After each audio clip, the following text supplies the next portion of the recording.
Hello everyone, welcome to our YouTube channel. In this video, we are going to discuss about the Augustan age, which time period is 1700 to 1800. The Augustan age is also known as the age of 18th century, Neoclassical age, the age of Pope and Dr. Johnson, age of reason, and also known as era of enlightenment. So with the revolution of 1688 the struggle for political freedom ended in England. तो हम देखते हैं जो revolution हुआ था 1688 को, वो जो स्ट्रगल, इस रेवोल्यूशन की वजह से क्या हुआ था, जो स्ट्रगल हो रही थी पॉलिटिकल फ्रीडम के लिए इंग्लैंड में, वो एंडेड हो चुकी थी, ख़त्म हो चुकी थी. The book, the newspapers and the magazines become the chief instruments in the Nations progress. तो हम देखते हैं जो बुक्स थे, न्यूज़पेपर थे और मैगजीन्स, ये चीफ इंस्ट्रूमेंट्स बन गई थी नेशन की प्रोग्रेस के लिए ऑगस्टन एज में. This period has witnessed the rapid socio-cultural development in England. People started learning the art of living together. तो इस टाइम ऑफ पीरियड में सोशल कल्चरल डेवलपमेंट हुआ था, लोगों ने इकट्ठे रहने की आर्ट को सीख लिया था. This had a marked effect in the polishing men's words and manner. तो ये इकट्ठे रहने की कला की वजह का इफेक्ट क्या पड़ा, तो मैन के वर्ड्स और मैनर्स पॉलिश हुए. But in the latter half of the century, तो हम देखते हैं ये पूरी 18th सेंचुरी है वो ऑगस्टन एज के नाम से जानी जाती है. जो latter half of the century means 1750 के बाद का जो टाइम ऑफ पीरियड है, इस समय क्या हुआ था, the political and social progress was almost bewildering. तो जो यहाँ के लेटर हाफ ऑफ सेंचुरी में पॉलिटिकल और सोशल प्रोग्रेस हो रही थी, वो कंफ्यूजिंग थी. बिविल्डरिंग मतलब कंफ्यूजिंग थी. स्कूल्स एस्टेब्लिश हुए थे इस टाइम ऑफ पीरियड में. Clubs and coffee houses increase, clubs and coffee houses increase हुए थे. Books and magazines multiplied. तो बुक्स एंड मैगजीन्स बहुत ही ज़्यादा बढ़ोतरी हुई थी इनकी. Until the press was the greatest visual power in England. तो ये उसके बाद प्रेस भी एक ग्रेटेस्ट पावर विजिबल हुई थी इंग्लैंड में. Religiously, all the Church of England felt the quickening power of the spiritual revival Methodism under the preaching of the Wesley or the Whitefield.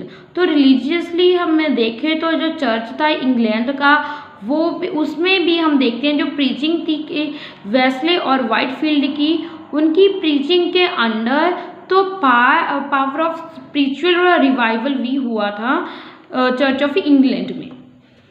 From the literary point of view, the triumph of the English prose was remarkable during this age. तो हम देखते हैं इस Augustan age में तो English pros का वो Triumph मिली, means इस टाइम ऑफ पीरियड में ज़्यादातर प्रोज लिखा जाता था. The new social and political condition demanded expression in the form of a pamphlet, magazines and newspaper. जो सोशल और पॉलिटिकल कंडीशन थी उनको एक्सप्रेस किया जाता था पैम्फलेट के थ्रू, मैगजीन्स और न्यूज़पेपर के through. The variety and excellence prose style and the expression of a human interest and emotions are the chief literary glories of the age. तो हम देखते हैं जो प्रोज इस टाइम ऑफ पीरियड में देखते हैं ट्राइम्फ थी उसका, इंग्लिश प्रोज का, तो इसमें एक्सीलेंस थी, एक्सीलेंस स्टाइल था. ऑगस्टन एज में प्रोज का एक्सीलेंस स्टाइल था और एक्सप्रेशन अपने ह्यूमन इंटरेस्ट को, इमोशंस को एक्सप्रेस करने के लिए यही जो लिटरेरी डिवाइस है, प्रोज है, यही यूज़ किया जाता था इस टाइम ऑफ पीरियड में ऑगस्टन एज में. Literary trends of the age, इस एज में ऑगस्टन एज में जो लिटरेरी ट्रेंड्स थे वो क्या क्या थे, इसको हम 2 पार्ट्स में डिवाइड किया है, कर सकते हैं. Literary trends in first half of the 18th century and the literary trends in later half of the 18th century. तो in the first half of the 18th century में कौन कौन से लिटरेरी ट्रेंड्स थे? Dominance of prose and realism. First half 18th century में हम देखते हैं जो प्रोज डोमिनेंस था और रियलिज्म पे बेस्ड था, यानी कि रियलिज्म पे लिखा जाता था। Rise of the novel, novel rise हुए थे, नॉवल लिखना स्टार्ट हुए थे इस टाइम ऑफ पीरियड में। Complete collapse of drama, drama बिल्कुल ही कोलैप्स हो गए थे। Emergence of the social essays, social essays भी लिखे जाने लगे थे इस टाइम ऑफ पीरियड में फर्स्ट हाफ 18th सेंचुरी में। Claim of having classical approach, जो राइटर थे वो क्लेम करते थे वो क्लासिकल अप्रोच को यूज़ कर रहे हैं सूडो क्लासिसिज्म, बट वो एक्चुअली वो बिल्कुल ही गलत था, नकली था, तो इसको सूडो क्लासिसिज्म बोला गया है। Literature of the town, literature of the town जो राइटर थे वो टाउन का, उनके लिटरेचर से हम देख सकते हैं जो टाउन था उस कंटेम्प्रेरी जो राइटर लिख रहे हैं उनके कंटेम्प्रेरी सोसाइटी को, टाउन के हम दशा को जान सकते हैं उनके लिटरेचर से। Lack of epic dramatic and lyric poetry, इस फर्स्ट हाफ 18th सेंचुरी में ड्रामेटिक और लिरिक पोइट्री बिल्कुल ही कम थी, बिल्कुल ही कमी थी इसकी। The use of only 1 metre, सिर्फ 1 मीटर का यूज़ हो रहा था, that is the heroic couplet. Then अब हम देखेंगे लिटरेरी ट्रेंड्स कौन से थे later half of the 18th century में। द क्लासिकल ट्रेडिशन, जो लेटर हाफ सेंचुरी में थे वो क्लासिकल ट्रेडिशन को फॉलो कर रहे थे। रोमांटिक स्पिरिट थी, रोमांटिक स्पिरिट मीन्स रोमांटिक थे, यानी कि वो उनकी जो रोमांटिक स्पिरिट यानी कि वो लव, ब्यूटी, इस टाइप की थीम पे, आर्ट पे अपना वर्क लिखते थे। द रिटर्न टू नेचर, वो नेचर पे लिखते थे later half century 18th century के writers. Increasing preference for simplicity, वो सिंप्लिसिटी पे बिलीव करते थे। एम्फेसाइज ऑन इंडिविजुअल इंटरेस्ट, हर एक का अपना इंटरेस्ट होता था, वो अपने इंटरेस्ट से राइटिंग को लिखते थे, उस पर ज़्यादा जोर दिया जाता था, एम्फेसाइज किया जाता था। Transition from pseudo classicism to romanticism, तो ट्रांजिशन हुआ था लेटर हाफ 18th सेंचुरी का, ट्रांजिशन कहाँ से हुआ था? Pseudo classicism to romanticism this way में। पोइट्री ऑफ द एज, जो पोइट्री थी ऑगस्टन एज की, इसको भी हम 2 पार्ट्स में डिवाइड कर सकते हैं। First is classicism, second in the pre Romantics.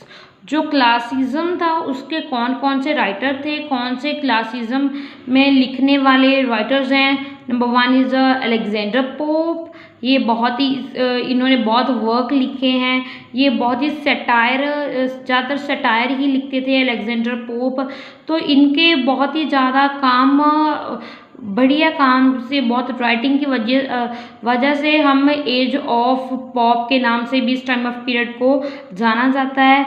Then classicism में ही कौन लिखते थे? हमारे Matthew prior, John Gay is also wrote in classicism. Edward young, doctor Johnson भी लिखते थे हमारे क्लासिज्म में।